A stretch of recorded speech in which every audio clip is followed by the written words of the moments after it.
क्या सब हुआ था? आईयूपीएससी नाम सीख गए थे ना? किसका किसका सीख लिए थे? एल्केन, एल्कीन और एल्काइन, ये तीनों का आईयूपीएससी नाम हो गया था। अब देखिए अब होगा क्या, तो इसके अनुसार अब हम लोग पढ़ेंगे किसमें? केमिस्ट्री ऑर्गेनिक में जो आएंगे, पहले हम लोग समझते हैं समजातीय श्रेणी, उसके बाद हम लोग आएंगे किसमें? फंक्शनल ग्रुप में। किसमें आएंगे?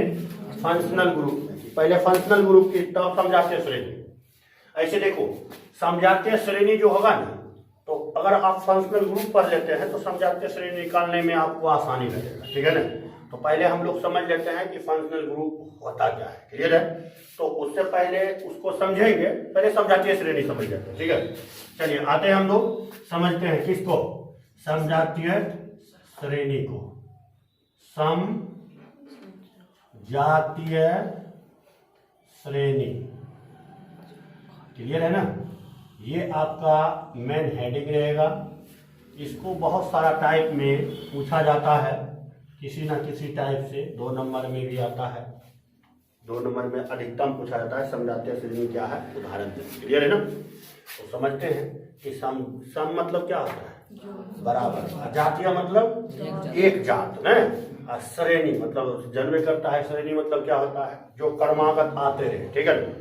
तो देखो इसके वर्ग के अनुसार से पता चल जाता है कि क्या लिखेंगे नहीं लिखेंगे, उसको आराम से आप समझ लो। जाओ समजातीय श्रेणी जब भी होगा तो कार्बनिक यौगिक में होगा, ये तो कंफर्म हो गए। क्यों? अभी पढ़ क्या रहे हैं? ऑर्गेनिक केमिस्ट्री नहीं पढ़ रहे हैं, तो समजातीय श्रेणी किस में होगा? कार्बनिक यौगिक में होगा, नहीं होगा? तो इसको बनाएंगे कैसे? तो लिखेंगे 2 क्रमागत कार्बनिक यौगिक के बीच। क्या बोलेंगे? 2 क्रमागत कार्बनिक यौगिक के बीच CH2 का अंतर समजातीय श्रेणी कहलाते हैं। हो गया याद? क्या? 2 क्रमागत कार्बनिक यौगिक के बीच CH2 का अंतर ये क्या कहलाएगा? समजातीय श्रेणी। क्लियर? समझ में आ गया कि मतलब ये जब भी समजातीय श्रेणी होगा तो 2 कार्बनिक यौगिक होगा। कितना होगा?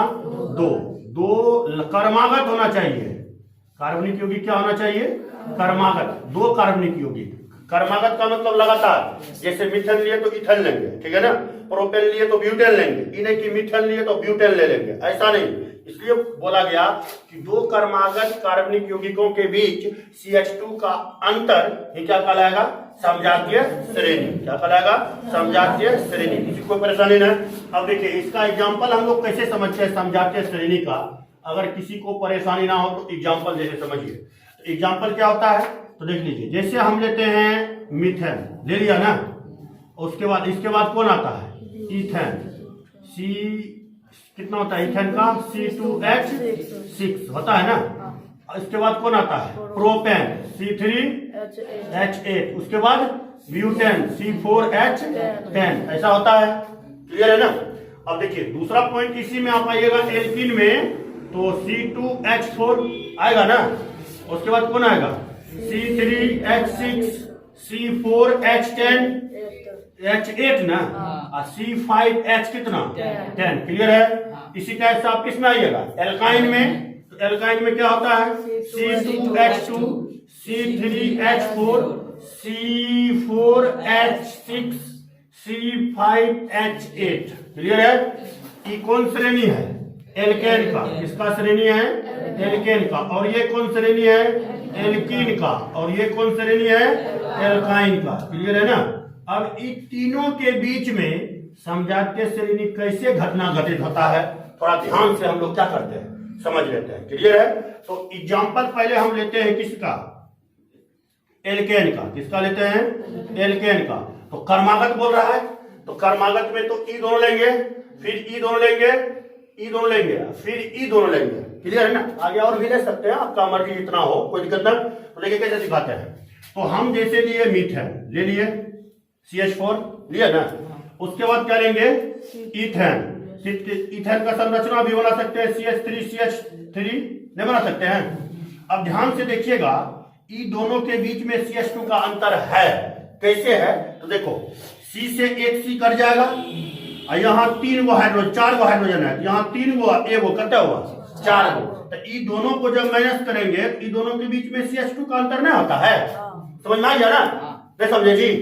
देखो यहाँ CH4 है ना, और यहाँ क्या है CH3, तो ऐसे घटाओ CH3 और CH4, एक कार्बन से एक कार्बन गया, 4 गो हाइड्रोजन, एक हाइड्रोजन इसमें जोड़िए, 4 गो होता है ना, इसको आप ऐसे कर दीजिए, ये 4 हाइड्रोजन इसमें देंगे तो ये पूरे कटियन जाता है, नहीं कट जाता, क्या बचा CH2, इससे बेटर है इसमें समझ लीजिए। देखिए अब हम लेते हैं इथेन, CH3 इथेन लिए, ई ग्रुप लिए और ई ग्रुप लेते हैं, ठीक है ना, दोनों। इथेन के बाद कौन है? प्रोपेन, तो प्रोपेन का सूत्र क्या होगा? CH3CH2CH3 होगा ना, ज्यादा समझ में आ गया? देखो ये दोनों के बीच में क्या होगा, ये दोनों के बीच में कोई दिक्कत नहीं ना, ये दोनों के बीच में कैसे अंतर होगा तो देख लो, CH3 से CH3 के कट गया, ये काटना है, हम आपको समझने के लिए काट रहे हैं ना, क्लियर है ना? अब देखिए CH3 से CH3 क्या हुआ, कट गया, इस CH3 से CH3 क्या हुआ, कट गया, क्या बचा CH2, तो देखिए CH2 हो गया ना, समझ में आ गया? इसी टाइप से आप किसी का भी निकाल सकते हैं, समझाते से किसी को परेशानी नहीं। अगला पॉइंट समझिएगा, अगला पॉइंट में क्या है, अब एल्केन का तो हम समझ गए, इसी का हम लेंगे किसका, एल्कीन का, किसका लेंगे, एल्कीन का। तो एल्कीन का सूत्र क्या होता है, ध्यान समझिए, CnH2n होता है ना जी, और एल्केन का क्या होता है, CnH2n+2, क्लियर है? अब इसमें कैसे निकालते हैं तो देख लो, ई क्या है, इथिन है, तो इसको ले लेते हैं, इसका संरचना पहले बना लेते हैं, ठीक है, संगणित सूत्र CH2 डबल बॉन्ड क्या CH2 ले लिया ना, अब ई आया ना, अब इसका क्या होगा, CH3 ले सकते हैं, CH, या देखो ध्यान से समझना, यहाँ अगर हम CH2 करेंगे ना, तो यहाँ हमारा क्या हो जाएगा, डबल बॉन्ड आएगा ना, तो यहाँ क्या आ जाता है, H सिर्फ बचेगा, और यहाँ हम ले लेते हैं क्या, CH3 ले लिया ना। अब ध्यान से समझिएगा, अगर इससे एक CH2 कट गया, डबल बॉन्ड वाला गायब हो गया, इससे एक हाइड्रोजन इसको देंगे तो कितना हो जाएगा, CH2 हो जाएगा, नहीं हो जाएगा, इससे ई दोनों कट रहा है ना, नहीं कट रहा, इन दोनों के बीच में डिफरेंस कितने का, CH2 का, समझ में आ रहा है ना? इसी टाइप से आप दूसरा समझ सकते हैं, जैसे मान के चलिए ई दोनों ले लिए, अब ई दोनों को लेते हैं, CH3 CH2 CH double bond CH क्या 2 होगा ना, ब्यूटाइल है ना, इसका नाम क्या है, ब्यूटीन, क्या नाम है, ब्यूटीन, ब्यूट 1 इन, इसको आप IUPAC नाम के तहत में क्या बोल सकते हैं, ब्यूट 1 इन, नहीं जी, इसका नाम क्या है, ब्यूटीन, इसका नाम क्या है, प्रोप 1 इन, नहीं बोल सकते हैं, इसको इट 1 इन, आप IUPAC नाम भी लिख सकते हैं, किसी को परेशानी नहीं। अब देखिए क्या होगा, इसी टाइप से आप इसका क्या लीजिएगा, पेंटेन में लीजिएगा, तो क्या होगा, CH3 CH2 यहाँ क्या होगा, CH डबल बॉन्ड क्या CH2 होगा ना। अब देखिए इसका नाम क्या है, पेंट 1 इन, कोई दिक्कत नहीं ना, हाँ सबको समझ में आ रहा है ना, किसी को परेशानी नहीं ना, हाँ आगे चले ना, तो देखिए ध्यान से, अब देखो ई दोनों के बीच में अगर देखिएगा, देखिए CH3 कटा, आप देखिए यहां से लेकर के यहां तक, यहां से लेकर के यहां तक कट गया, नहीं कटा, काट दें, आप नहीं काटना, याद रखना, हम काट देते आपको समझने के लिए। देखो CH3 से CH3 कट गया, और यहां से यहां तक CH2 है ना, यहां से यहां तक क्या है CH2, बचा क्या CH2 का अंतर सब में है, इसी को हम लोग क्या बोलते हैं, समझाते, समझ गए दोनों। अब क्या बचा, एल्काइन, क्या बचा, एल्काइन, इसको मिटा दे, चलिए ध्यान से समझिएगा। अब एल्काइन में कैसे लिखेंगे, आराम से समझो। एल्काइन में देखो, तो इसका फॉर्मूला क्या होता है एल्काइन का, एल्काइन फॉर्मूला CnH2n-2 हुआ ना। अब देखिए इसमें इथिन लिए तो इसका फॉर्म ये हो जाएगा, नहीं हो जाएगा। अगर प्रोपीन लेंगे तो इधर हम CH3 कर देंगे, यहाँ CH ट्रिपल बॉन्ड होता है जी, तो यहाँ ट्रिपल बॉन्ड, यहाँ भी क्या आ जाएगा, ध्यान से देखिए, ट्रिपल बॉन्ड क्या CH हुआ ना। देखिए ध्यान से समझ लीजिए, देखो CH से CH कटा ना, एक H इसको देंगे तो कट जाएगा ना, बचा क्या CH2, अंतर है ना, किसी को परेशानी ना। अब देखिए इसी टाइप से आप इसको और इसको ले सकते हैं, इसका नाम क्या होगा, इथ वन आइन नहीं होगा, और इसका नाम प्रोप वन आइन, क्लियर है ना। अब देखिए या प्रोपिन भी लिख सकते हैं, वन प्रोपिन या वन इथिन, कुछ भी कर सकता है, क्लियर है ना, मतलब वन इथाइन वन प्रोपाइन ऐसे भी कर सकते हैं, लेकिन वो उतना चलता उलता नहीं, वो भी सही है लेकिन 100% वो सही नहीं है, वो बोल भी सकते हैं 100% सही है, 10 मार्क ठीक है। चल क्लियर, समझ गए ना। अब देखिए अगला क्या होगा सिस्टम में, अब हम क्या लेंगे, ये है आपका क्या ब्यूटेन, ये क्या है पेंटेन, तो यहाँ हम ब्यूटेन का संरचना बनाएंगे, तो CH3 CH2 C triple bond CH आ गया ना। फिर पेंटेन का क्या होगा, CH3 CH2 CH2 C triple bond क्या CH हुआ ना। ये तीनों दोनों के बीच में क्या होगा, देखो ध्यान समझो, यहां से लेकर के यहां तक कट जाता है ना, यहां से यहां तक कट जाएगा। अब इन CH3 से CH3 कट जाएगा, बचा क्या CH2, इसका नाम क्या होगा ब्यूट न है, ब्यूट वन आइन न जी, इसका नाम क्या होगा पेंट वन आइन या one pentyne, pentyne one pentyne ऐसे बोल सकते हैं, क्लियर हो गया, किसी को परेशानी हो, हाँ समझ में आ गया ना। तो ये हमारा था किसका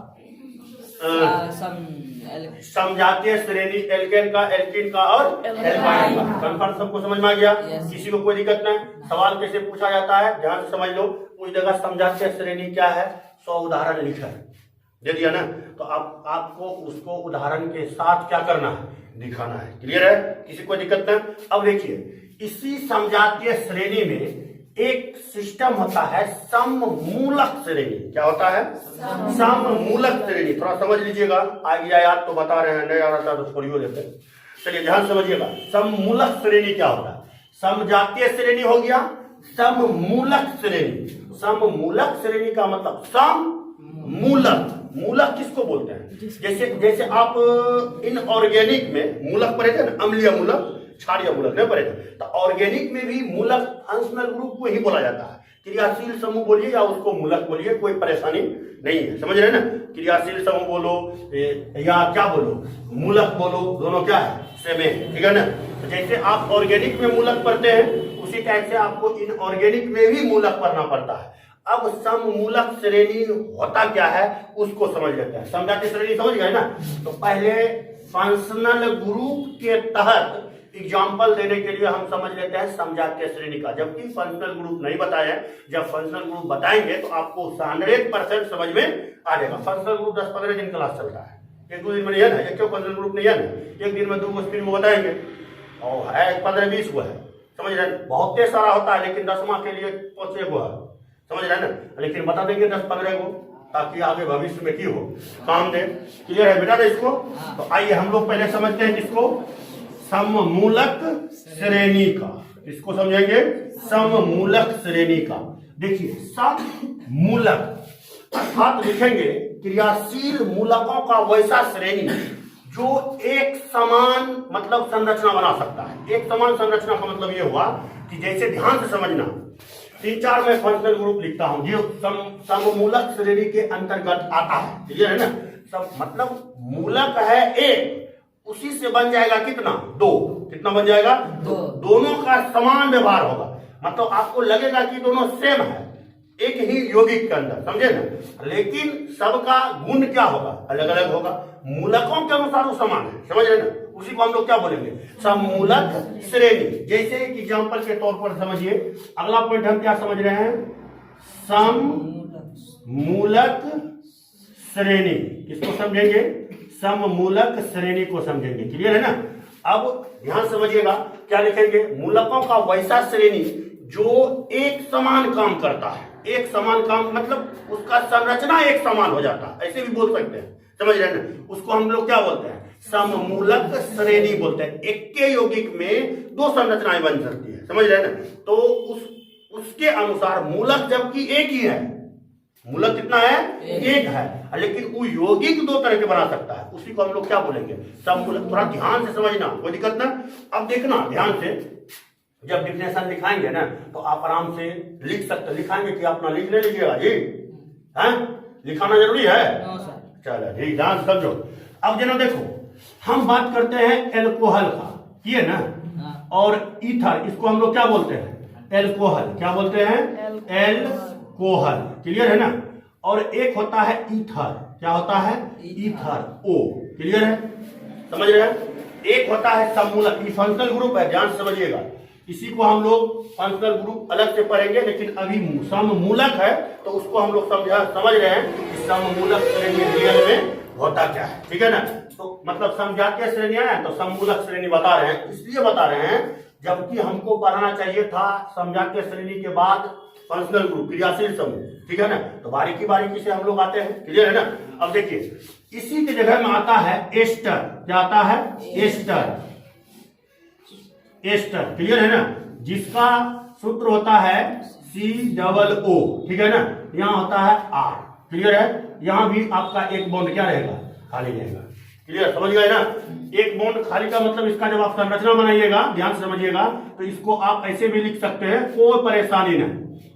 R भी दे सकते हैं, R1, इसको मान सकते हैं R2, ये एस्टर है। अब देखिए, यही होता है कार्बोक्सिलिक एसिड, क्या होता है, कार्बोक्सिलिक एसिड, ध्यान से समझिएगा, जिसका आपका अति होता है फंक्शनल ग्रुप COOH, क्लियर है ना। क्या होता है, COOH। इसी टाइप से पहले तो समझ लो थोड़ा सा क्या होता है, अब समझना। तो ई दो हम समझा देते हैं, फिर फंक्शनल ग्रुप पूरा लिखा देंगे, क्लियर है ना।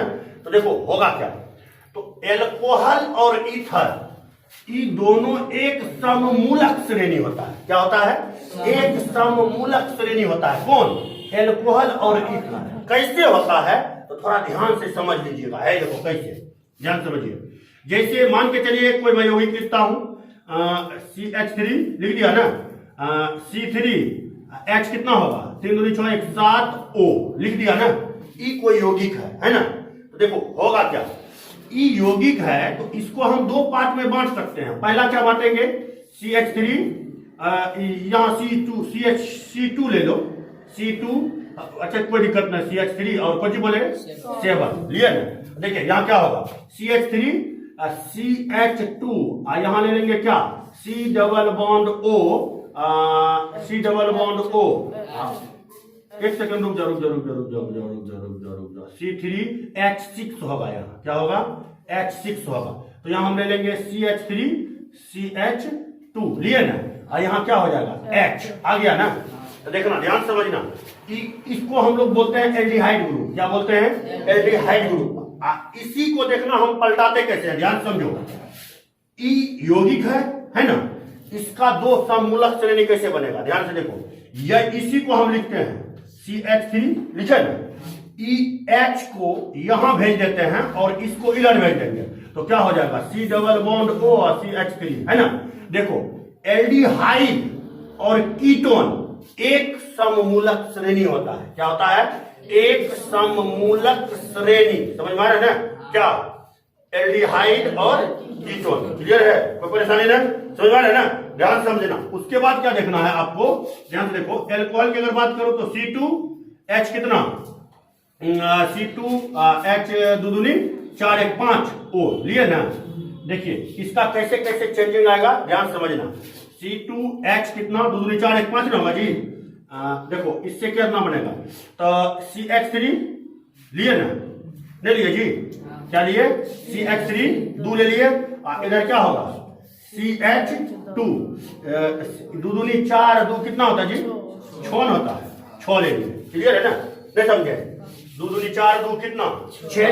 अब देखिए इसमें कैसे बदलेगा, यहां आपका OH आ गया, एल्कोहल बन गया। ध्यान समझना, मैं आपको सममूलक श्रेणी समझा रहा हूं कि देखो सममूलक श्रेणी काम कैसे कैसे करता है। एक ही मूलक जो होते हैं वो दो तरह से काम कैसे करता है, ध्यान समझो। तो ई आपका क्या हो गया OH, इसी को हम ऐसे भी लिख सकते हैं CH3O CH3।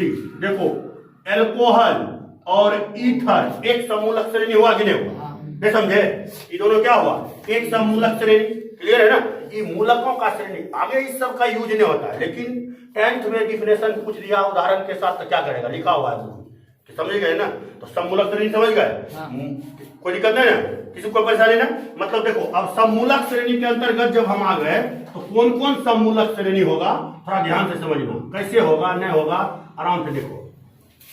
जैसे अभी मैं बोला अल्कोहल OH, तो इसका समूलक श्रेणी कौन होगा, ईथर होगा, कौन होगा ईथर। और दूसरा मैंने बोला कीटोन, एल्डिहाइड ले लेते हैं, लिए ना, इसका समूलक श्रेणी कौन होगा, कीटोन होगा, कौन होगा कीटोन।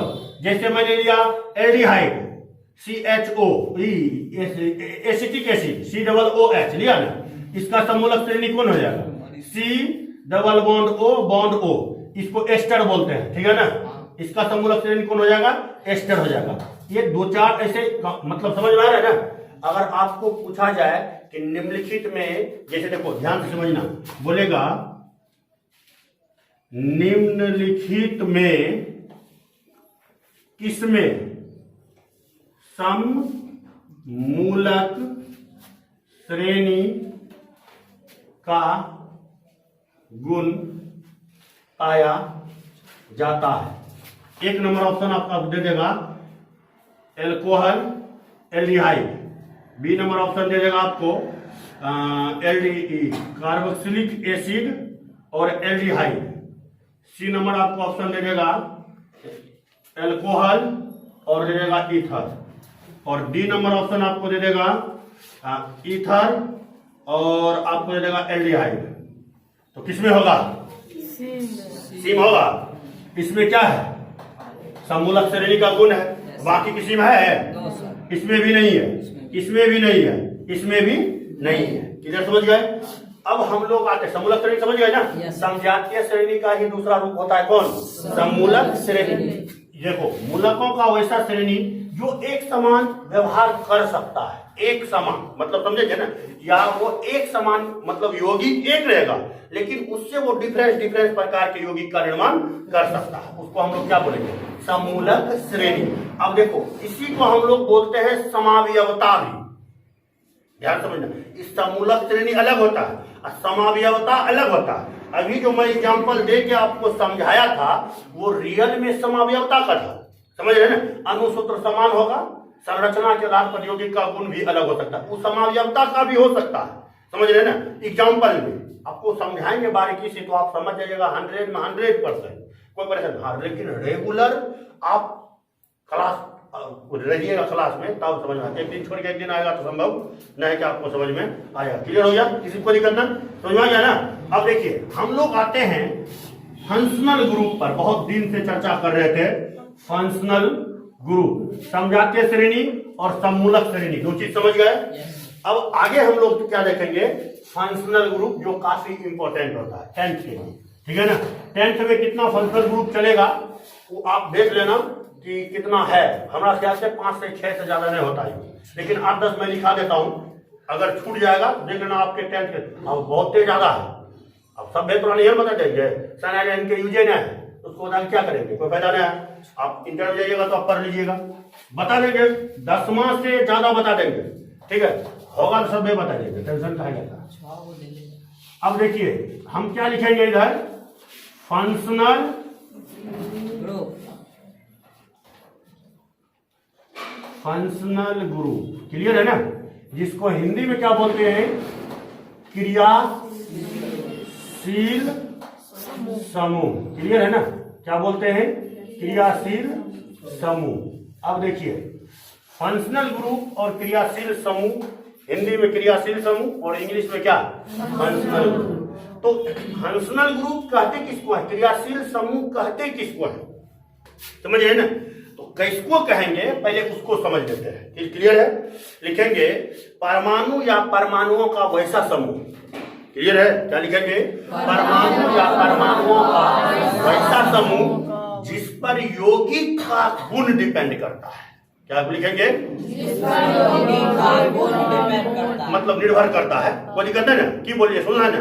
परमाणु या परमाणु के ना समूह है तो ना जरा पर यौगिक के गुण निर्भर, इतना नहीं बोल सकते, इतना बोल सकते हैं ना कि जिस पर यौगिक का गुण निर्भर कर सकता है या करता है उसी को हम लोग क्या बोलते हैं? फंक्शनल ग्रुप या क्रियाशील समूह। तो अब क्रियाशील समूह होता कौन कौन है तो थोड़ा ध्यान से समझिएगा। मैं इधर लिख देता हूं नेम। क्या लिख देता हूं? नेम। क्लियर है ना? अब फंक्शनल ग्रुप का इधर नाम लिख देता हूं, हिंदी में लिख देता हूं, चलो हटाओ इंग्लिश, इधर संकेत लिख देता हूं, संकेत। क्लियर है ना? और इधर मैं लिख देता हूं संरचना। क्या लिख देता हूं? संरचना। क्लियर है ना? अब ध्यान से समझना। ठीक है? चलिए ध्यान समझिएगा। नाम में हिंदी में लिखा इंग्लिश में? इंग्लिश में लिखते हैं क्योंकि इंग्लिश से आपका यूज होगा। समझ रहे ना? आप जहां आगे ऑर्गेनिक जब भी पढ़ो तो इंग्लिश मीडियम, हिंदी मीडियम उतना चलता होता न, आगे चल के आपको हानि हो जाए। तो चलिए समझते हैं। ई जानता है रे, इसको क्या बोलते हैं इंग्लिश में? NAME, name. सिंबल, सिंबल, इसको बोलते हैं स्ट्रक्चर। क्लियर है ना? क्या बोलते हैं? स्ट्रक्चर। अब ध्यान से समझिएगा, कोई परेशानी नहीं होना चाहिए। देखिए पहला नाम में हम लोग पहले लेते हैं एल्कोहल का। किसको लेंगे? एल्कोहल। क्लियर है ना? जिसका संकेत जो होता है वो होता है OH। क्या होता है? OH। और संरचना इसका आप बना सकते हैं इस टाइप से। क्लियर है? किसी को दिक्कत ना? पहला आया कौन? एल्कोहल। दूसरा होता है हैलाइड। कौन होता है? हैलाइड। जिसका आप लोग फंक्शनल ग्रुप देखिएगा तो इसको हम लोग X बोलते हैं। क्या बोलते हैं? X। इसका संरचना भी यही हो जाता है X से। ठीक है ना? यहां हम लिख देता हूं वेयर X इक्वल, जो आपका आएगा X इक्वल, वो क्या क्या आ सकता है? CR आ सकता है, BR आ सकता है, I आ सकता है, F नहीं आएगा। समझ रहे ना? अब F क्यों नहीं आएगा तो वो भी मैं बताऊंगा कि F क्यों नहीं आएगा। क्लियर है ना? जब मैं आपको समावयवता बताऊंगा, क्लोरीनेशन बताऊंगा, मतलब जैसे प्रतिस्थापन अभिक्रिया, जब मैं आपको 10th में समझाऊंगा तो वहां मैं बता दूंगा कि फ्लोरीन जल्दी यौगिक क्यों नहीं बनाता है, और अर्थात क्लोरीनेशन, ब्रोमिनेशन, आयोडोनेशन होता है लेकिन फ्लोरीनेशन नहीं होता है। क्यों नहीं होता है ये सब मैं बता दूंगा कि कैसे होता है। अब ये बता देखिए, हैं? अब ये बता दिया। अच्छा एक बात बताओ, पेट्रोल के आगू में काठी बाई के जाए, पेट्रोल जहाँ से धर लो, अब वहां जहाँ बारूद के जहाँ काम हुए वहां चिंगारी के कोई उपयोग है? नहीं है। तो फास्फोरस वही, फ्लोरीन वही है। समझ रहे ना? इसका फ्लोरिनेशन नहीं होता है क्योंकि ये विस्फोटक पदार्थ होता है। समझ गया ना? इसका पूरा डिटेल करेंगे, पहले एक बार बताने दो, दिमाग चकरा देता है। तो हैलाइड हो गया ना? इसको X से सूचित करेंगे, इसका संरचना भी यही हो जाएगा। हैलाइड के अंतर्गत कौन कौन आएगा? क्लोरीन, ब्रोमीन और आयोडीन। क्लियर है ना? अब देखिए इसके बाद आपका आ जाता है ईथर। क्या आएगा? ईथर ना है, शायद दिया हुआ ईथर है, हमरे ख्याल से नहीं दिया गया है। क्लियर है ना? इसका भी संरचना आपका यही हो जाएगा। क्लियर है? ईथर का। उसके बाद कौन आता है हैलाइड के बाद? एमीन। क्या आएगा? एमीन, जिसका फॉर्मूला होता है NH2। क्या होता है? NH2। इसका संरचना बनाइएगा तो आपका संरचना इस टाइप से बन जाएगा। क्लियर है ना?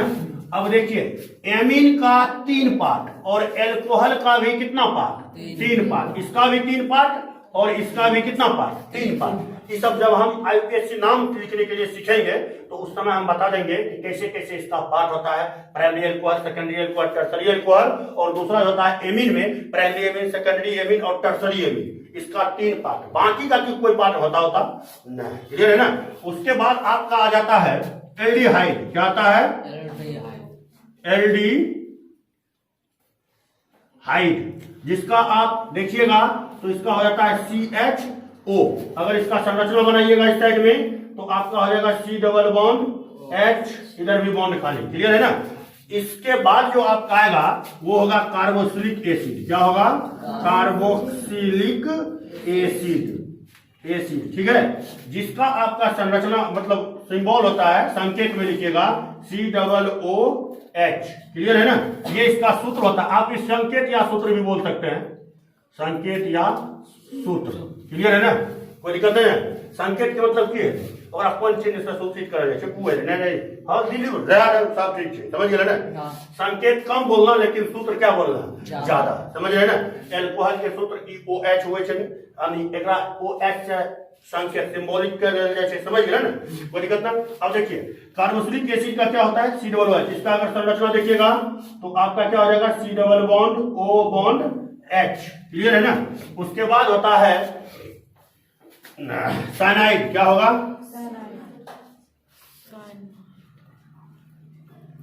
साइनाइड, जिसका आप फार्मूला होता है CN, क्या होगा CN।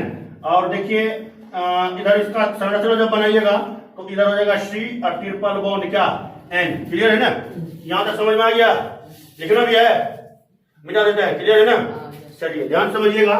साइनाइड तक हो गया, क्या हुआ 2 2 4 2 2 4 2 6 हुआ। उसके बाद आप लोग आ जाइए किसमें, नाइट्रो में। किसमें आएंगे, नाइट्रो। क्या हुआ है, कौन कौन है और है उसमें दिया हुआ कौन, इधर दिखाओ तो, मुंह दिखाओ कौन कौन दे रहा है, देखेंगे तब।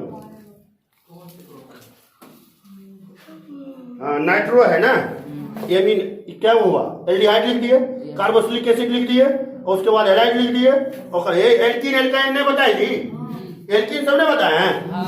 उसके बाद आता है कौन चीज, एमाइड ग्रुप। हाँ ध्यान से देखिएगा कौन कौन है, थोड़ा बोलते जाओ तो हम ढेरी लिख देंगे। एक बचा आपका एमाइड, जिसका सूत्र क्या होता है CONH2। क्लियर है ना। अब इसी को आप लोग इधर संरचना बनाइएगा तो C double bond O N, इधर हो जाएगा H, इधर भी आ जाएगा H, एमाइड भी हो गया। क्लियर है। उसके बाद आपका और कौन सा होता है कार्बोक्सिलिक एसिड, एसिड क्लोराइड भी है। क्या है, acid chloride, acid chloride. Clear है ना, जिसका आपको क्या होगा COCl। क्लियर है ना, एसिड क्लोराइड का क्या होगा COCl। जब आप इसको इधर लिखिएगा तो आपका इस संरचना बन जाएगा C double O bond Cl। Clear है ना, कोई दिक्कत ना। और कौन बचल है, 12 ऊपर गया। अब देखिए इसी में एक फंक्शनल ग्रुप और आता है एल्कीन। कौन आता है, एल्कीन, जिसको हम लोग बोलते हैं C डबल बॉन्ड C, इधर भी खाली इधर भी खाली, इसका संरचना यही रह जाएगा। क्लियर है। उसके बाद आता है आपका एल्काइन। क्या आता है, एल्काइन, जिसका क्या हो जाता है C ट्रिपल बॉन्ड C, इधर एक बॉन्ड और इधर भी एक बॉन्ड, संरचना यही हो जाएगा। क्लियर है, तो गिनती कर लो 2 2 4 और उधर क्या होता सब पूछ गया ना, और कोई बचा नहीं ना है, 10वां लेवल में सब बता दिए लग राग में। साइनाइड भी हो गया, एल्डिहाइड, ईथर। एगो चीज बताए, कीटोन लिखा है जी, कीटोन आठ तरह, मैंने चीज भूल गए थे। कीटोन क्या होगा C डबल O। क्लियर है। अब देखिए इसका संरचना यही उतार दीजिएगा, यह संरचना हो गया। क्लियर है ना। अब देखो इस सब का अब बारीकी से हम लोग सीखेंगे IUPAC में, समझ रहे हैं ना। आप IUPAC नाम स्टार्ट करेंगे एल्कोहल से और बारीकी बारीकी से हम लोग 12 सीखेंगे। और होता है थायोसाइनाइड, होता है थाइनिल, होता है, समझ रहे हैं ना। ये सब फंक्शनल ग्रुप होते हैं, क्या समझे। तो जो आपका यहाँ तक है वही आपका 10वां तक के लिए क्या है, काफी है, बहुत ज्यादा है। क्लियर, समझ में आ गया ना, कोई दिक्कत नहीं ना। नाइट्रो लिखे है ना, नाइट्रो लिखे थे, नाइट्रो नहीं लिखे,